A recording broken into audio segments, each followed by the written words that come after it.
This Week in Richmond is made possible in part by Dignity Memorial, caring for our communities with a network of funeral homes and cemeteries in Virginia and throughout North America. More information about Dignity Memorial's providers is online at dignitymemorial.com. Alpha Natural Resources. Consistent with its Running Right process, Alpha is an energy company committed to being a leader in mine safety and an environmental steward. We fuel progress around the world. More information at alphanr.com. Haley Buick GMC, the place for a new Verano or Terrain Denali, on Midlothian Turnpike in Richmond and online at haleybuickgmc.com. Taking it to the streets and helping our community. Intelligent Illuminations. We make streetlights smart and give you control, providing secure point-to-point wireless solutions for roadway and area lighting, helping you manage, monitor, and control your streetlights. More information at ilooms.com. The Virginia Chamber of Commerce, the voice of the Virginia business community, working in legislative, regulatory, and political arenas to promote the free enterprise system. Information at vachamber.com.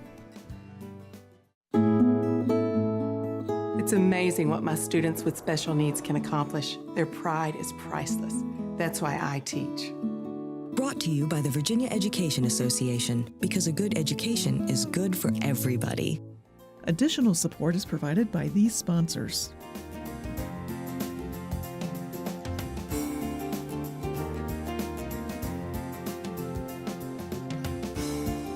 And by the members of Virginia's public television stations. Thank you.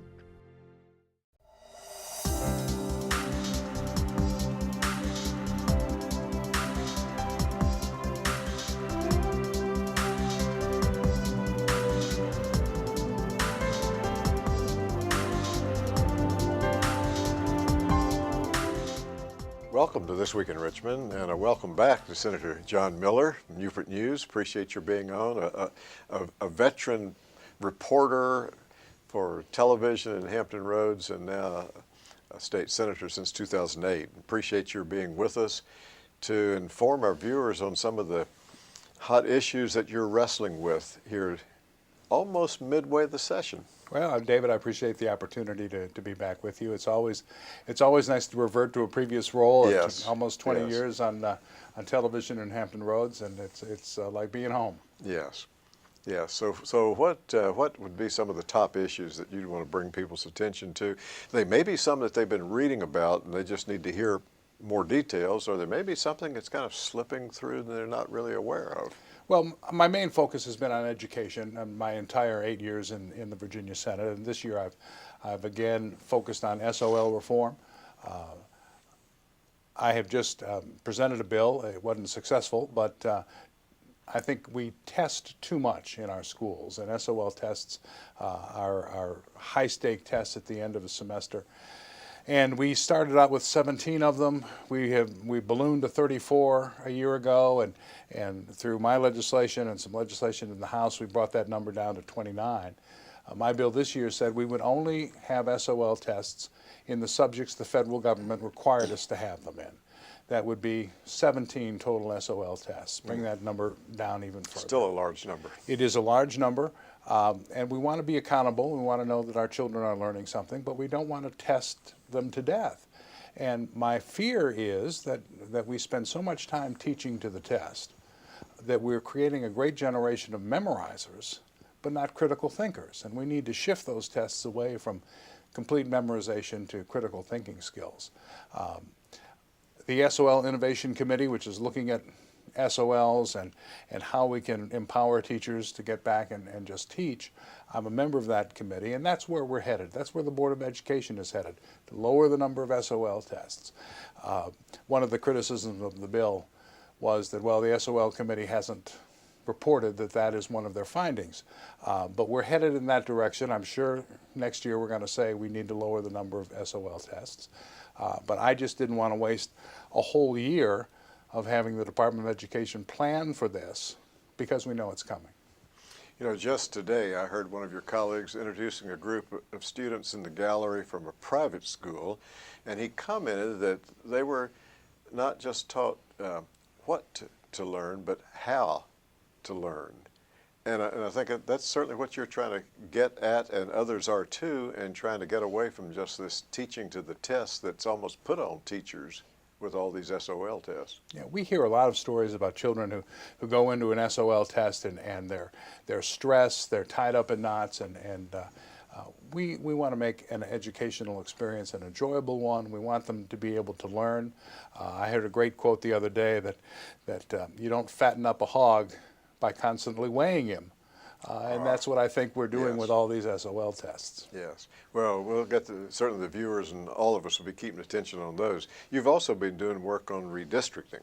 I have every year that I've been here, introduced some form of redistricting reform, some type of a bill on redistricting reform.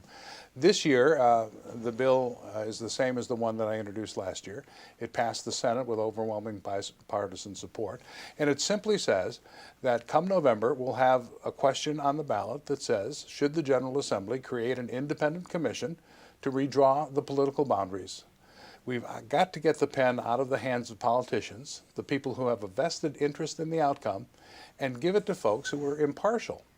And I think the greatest problem we face in Virginia is how artfully we draw these lines.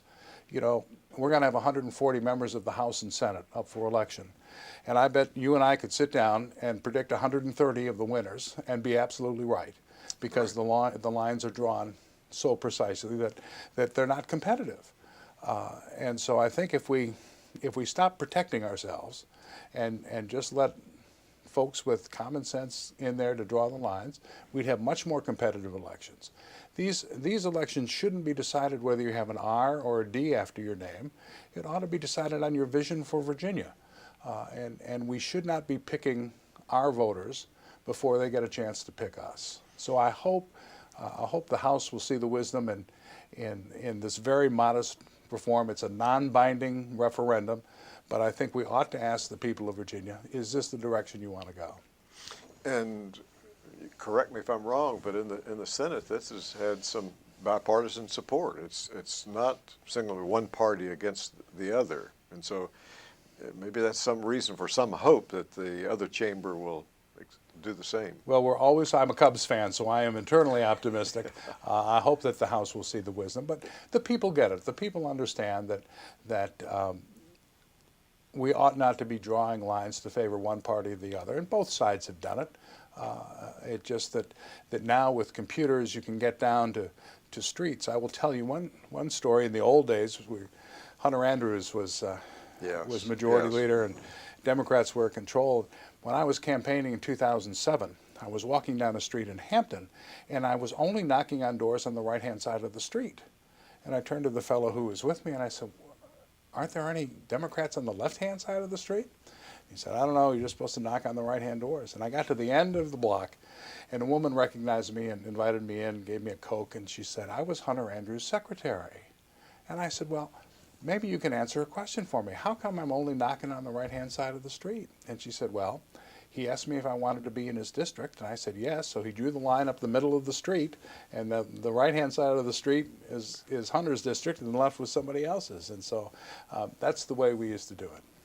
And that was not done political party trying to make one district more Democrat, one more Republican. It was just saying it's a favor for a friend. Sure. A favor for a friend. Well, now, this is supposed to be the year for the Cubs. With all of their players, so they made good moves. So maybe this is a year for some good optimism on other matters as well. Well, even though it's an election year, I have blocked out a week in October to head to Chicago and cheer them on. Excellent, excellent. Well, now, Senator Miller, any other issues that you'd want to bring to our viewers' attention around the Commonwealth? Sure, there are a couple other good government things. I'm supporting and have introduced legislation to have a governor succeed himself, not the current governor, but the next one. I just think it makes sense. We're the only state in the country that does not allow a governor to get rehired. And also, I think that if you're 65 years old, you earn the right, if you want an absentee ballot, to just say, I want an absentee ballot. Registrars tell me that seniors are going to ask for an absentee ballot, and they have to go through the 17 list of excuses. None of them fit, and so we're forcing them to lie in order to get that absentee ballot. We shouldn't have to put them in that position. And finally, one other thing on sea level rise in Hampton Roads. You know, an increasingly concerning problem. Right. And so I've just got some legislation that says if you're in the Hampton Roads Planning District, you have to come up with a sea level rise plan on how you're going to combat it, and you've got to share that plan with your neighbors. And we're going to involve VIMS and ODU, but everybody ought to know what's happening in their neighborhood, because what Poquoson does is going to affect Hampton, and that will affect Newport News. And so we need to come up with a response, and we need to share it. Senator Miller, you've been here with Republicans in the majority, Democrats in the majority, Republicans in the majority in the Senate where you're serving. How are you perceiving, you and your colleagues, things working this session? Partisanship as usual? No, I think we're all playing nice so far, and that's good. We ought to come prepared to work for the people of Virginia and set partisan differences aside. You know, when I first came here, I teamed up with Senator Northam at the time and Senator Vogel and Senator Stewart, and we formed the Commonwealth Caucus, 2 Democrats and 2 Republicans working together on areas that we can agree on. And there are a lot of common ground with the 2 political parties, and I think the people want us to reach across the aisle. That's where you govern best, I think, is in the middle. And so I am glad that we're focusing on issues and solving problems, and not trading barbs all the time. And so far the session's been a good one, and we've been moving through the legislation, I think, well. Well, we certainly encourage our viewers to take heed to what you're saying, and to realize that occasionally, if they're just getting a 30-second blurb, they're getting something where there is some contention, and they're not getting the other hours in which you and your colleagues in both parties are working together. Well, I'm always amazed at what the news media, and I used to be a part of it, thinks is important, and the emails I get from people and what they think are important. I have not gotten one single email on ethics reform, although it is an overwhelming topic of conversation up here. But they are very concerned about other types of issues, but not that one.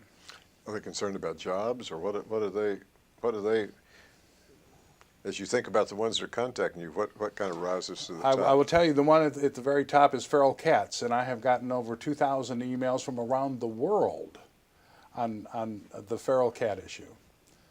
Wow, I'm speechless. It is surprising, but yes. Yes. Somebody has a very good network of getting the word out and having people respond. Yes, yes. Well, and I think that the point also I think you're making is that constituents need to contact their senator and their delegate, and not just assume that everyone else is doing it on issues that may be important to them. I mean, the polling that was recently reported by Christopher Newport's polling did point out some things really being high on people's minds, but if they're not letting you all know. Yeah, I think it's critical that they keep in touch and let their delegate and senator know how they feel on whatever issue. And it doesn't have to be a long, involved email. Just, I support such and such, and let us know. Because we are better representatives if we know how our folks are feeling on certain issues. Senator Miller, thanks so much for being on This Week in Richmond. We look forward to having another conversation with you. Great to be with you, David. Thank you so much. Thank you.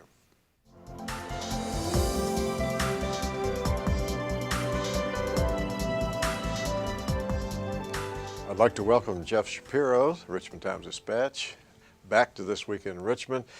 Jeff, we'll let our viewers know that we're having this conversation here just before January ends. They'll be seeing the show on up in early February. So thinking about where we are right now in the legislative process, House and Senate, and what you're seeing happening, share some of your insights with our viewers around the state about what's happening at the Capitol. Well, every year in Virginia is an election year, but this is a legislative election year, and not just any legislative election year. The House and the Senate are up, so 140 seats are going to be decided. Now, how many will really be decided because of partisan gerrymandering is subject of some debate, but that's the backdrop against which this session is unfolding, and there have been a lot of what the old-timers call brochure bills. These are ideas and pieces of legislation that delegates and senators push, knowing they're really not going anywhere, but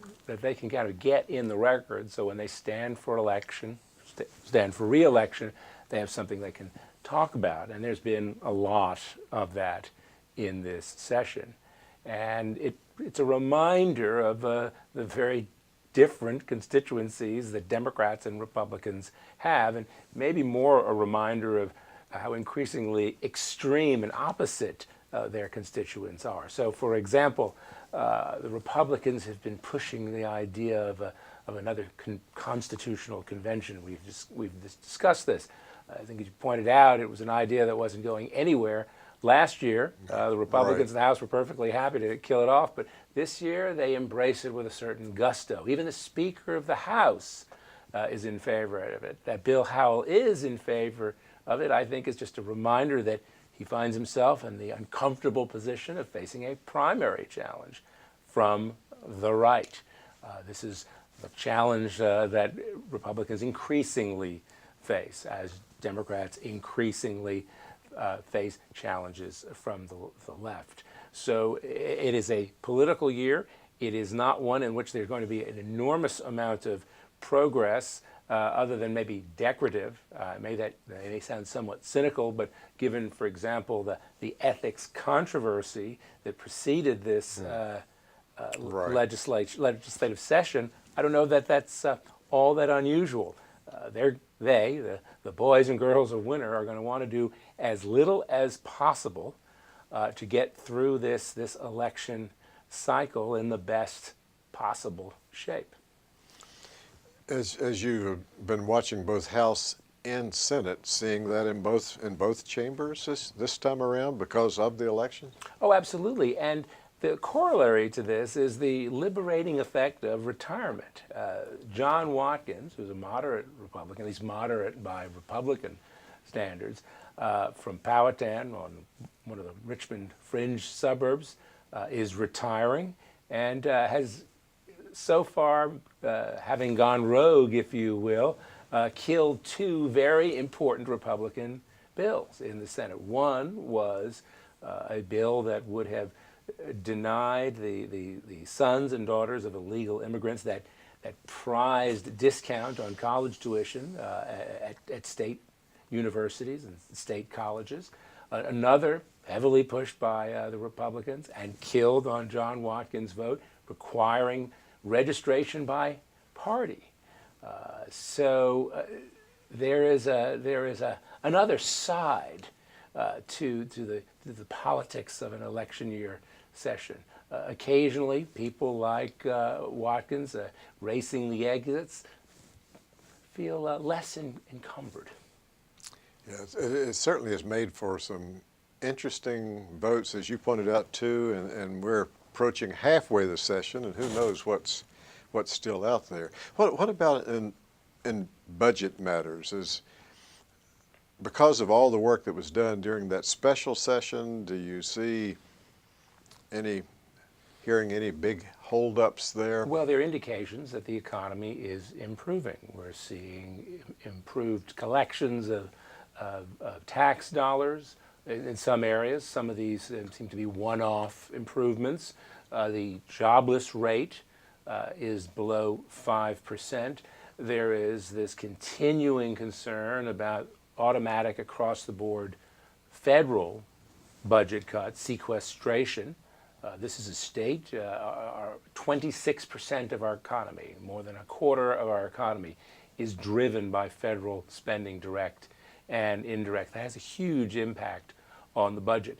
The hole that we had in the budget, about $2.4 billion, for the most part has been closed, largely because of off-season negotiations between Governor McAuliffe and the legislative leadership. But that doesn't mean that there isn't a lot of give and take. So, for example, public employees, a big constituency, certainly in the Richmond area, who really weren't getting much of anything under Governor McAuliffe's proposed budget, now apparently stand to get a pay raise. Now, it's not entirely clear how that pay raise is going to be financed, but one way it's going to be financed is unraveling some of the things that Governor McAuliffe wants to do. So, for example, he talked about spending millions of dollars to update voting machinery around the state. It would have been supported by bonds. There's debt service, a certain amount of money that he was setting aside in the budget to support those bonds. That's all disappearing and going into things like public employee salaries. And things that are involve more people, more interest, election year type issues. Well, and to the point we discussed a moment ago, the kind of liberating effects of retirement, the co-chairman of the Senate Finance Committee, Walter Stosh, representing Henrico County, right outside of the city of Richmond, making it very clear that with his departure from the legislature, he wants to include in that his final budget money for public employee pay raises. I mean, they are his friends and they are his neighbors. We're talking about his retirement, Senator Watkins' retirement, Senator Colgan's retirement, Senator Puller's retirement. One colleague added it up, 125 years of legislative experience lost by retirements of those four. Yeah, all very senior. Of course, Chuck Colgan, the Democratic co-chair of the Senate Finance Committee, been in the legislature for 4 decades, representing Prince William County. Now, 40 years ago, Prince William County was a very different place. Yes. It was still largely rural. Now it's very densely populated, very much a vibrant outer suburb of Washington, D.C. He's managed to keep up with the changing times, and he's nearly 90 years old. Guns, that's another issue, and here just shortly, a day or so before we were having this conversation, a bill died, a bill gets resurrected, but most of the bills have died. Well, there is a very big difference between most Democrats and virtually all Republicans on firearms rights. It's an article of faith among Republicans because of the close alliance that the party has with the gun rights organizations, that Republicans will resist anything that even smells like gun control. Democrats, on the other hand, are avid in their support of firearms restrictions. But I think this also says a lot about Virginia and the state it's become. This is a heavily suburban state. The Democrats do well in those suburban and urban jurisdictions. Gun rights, not a big issue. Gun control, a bigger issue. Public safety, and that's how Democrats choose to represent it. Republicans representing large chunks of rural Virginia where the gun culture is very much a part of everyday life. It's, again, an article of faith that Republicans, rural Republicans, and the few rural Democrats remaining in the legislature resist anything that even looks like gun control. Now, you passed over ethics reform for just a moment, and we're following Senator Miller conversation, and he said he had not had a single constituent contact him about that issue. And I've heard other legislators say it's a hot issue in polling, but they don't have constituents saying you need to make reforms. What, at the end of the day, what's in your crystal ball? What's going to happen? My guess is, David, that in the end it's going to be very little. There seems to be some agreement between the administration and the legislature on a hard cap on gifts, all gifts. $100, maybe $250, but $100 seems to be increasingly the preference. But I suspect some of the more insidious ethics issues are not going to be addressed. And that's going to include things like the lawyer legislators who choose the judges, who hear cases, who hear cases Yes. brought Yes. before them Right. by lawyer legislators. And those judges who also appoint lawyer legislators to handle the final financial affairs of the dead, these commissionerships of account. These are knotty and enduring ethical issues that will likely be ignored. Well, it's going to be most interesting. Now we have another minute almost. What's another issue that you think that viewers should be paying attention to? Well, you know, the biggest of big boys in the Virginia General Assembly and in Virginia government is Dominion, the local electric utility, the monopoly. It is pushing a bill that would essentially, depending on one's perspective, unman the State Corporation Commission and not allow it to order refunds by Dominion over a period of about 8 years. In return, Dominion is offering for a freeze on rates. This is all part of the big trade-off. The company says it's necessary to cover the big bill of complying with Barack Obama's, clean energy regs. Well, not that that choked you up on that, but thank you, Jeff. Our time is up, and we'll have you back on again. Thanks for being on This Week in Richmond. Pleasure.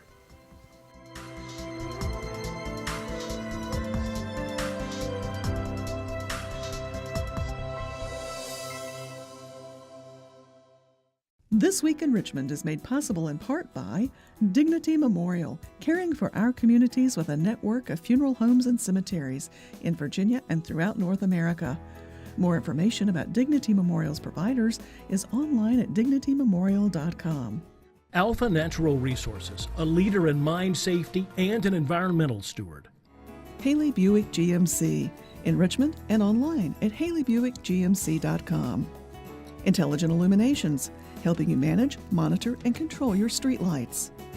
The Virginia Chamber of Commerce, the voice of the Virginia business community. The Virginia Education Association, because a good education is good for everybody. Additional support is provided by these sponsors.